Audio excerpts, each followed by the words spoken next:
Welcome to Constructive Curiosity, the podcast where leadership, execution, and real-world delivery collide. I'm Casey Sprague, founder of Constructive Curiosity and author of the PMOS Revolution, a bite-sized guide for teams who want clarity, discipline, and impact without the noise. If you want more lessons like this, make sure to follow us at Constructive Curiosity on LinkedIn, TikTok, and Facebook, and then at Constructive_Curiosity on Instagram and YouTube, and SpectC on X. And if you want to help shape the future of project and release management, join the SpectC beta launch crew at constructivecuriosity.com/SpectC. Now, let's jump in. Most people overlook the quiet ones, the ones in the background, the ones who don't carry titles, authority, or status.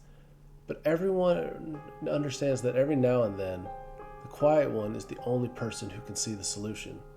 He was a janitor, not an engineer, not an academic, not a celebrated inventor, a janitor.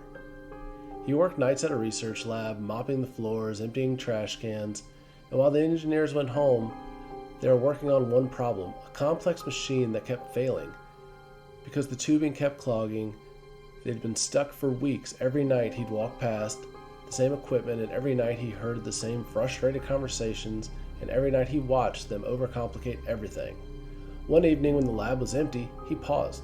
He picked up the tubing, he traced the bends, he studied the way it was kinked, and when the pressure changed, to him it wasn't a scientific mystery, it just was a bad design. Why not make the tube spiral instead of curve? Why not change the angles so that the pressure distributed evenly and didn't cause that same problem again and again?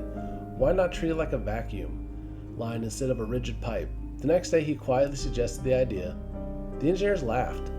At first they didn't think he had any idea what he was talking about until they tested it. And the problem was solved instantly. That simple redesign became the core feature of the equipment, a feature used around the world, built on the inside of a janitor who wasn't hired to innovate, but innovated anyway because that's just what he wanted to do.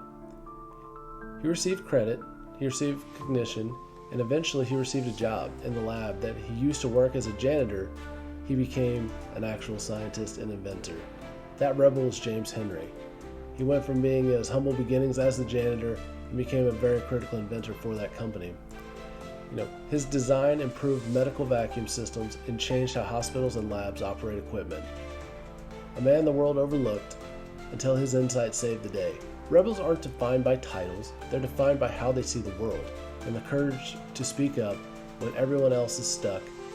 Innovation doesn't care about your resume, where you're from, what your background was, only your perspective. Thanks for listening to Rebels with a Cause here on Constructive Curiosity. If this story sparks something for you, follow Constructive Curiosity everywhere you can get our content. You can find us on all your favorite podcast platforms, including Apple Podcasts and Spotify. Follow our socials to stay up to date on all our activities. So again, on LinkedIn, Facebook, and TikTok, that's at Constructive Curiosity. Instagram and YouTube at Constructive_Curiosity, and X at SpectC.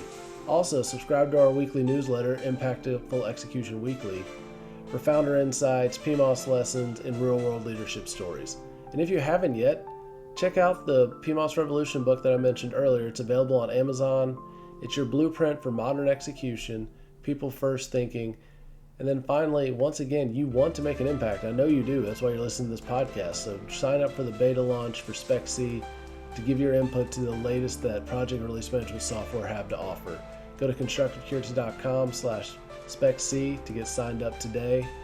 Thank you all for listening and being a part of the Constructive Curiosity community. And as always, stay curious.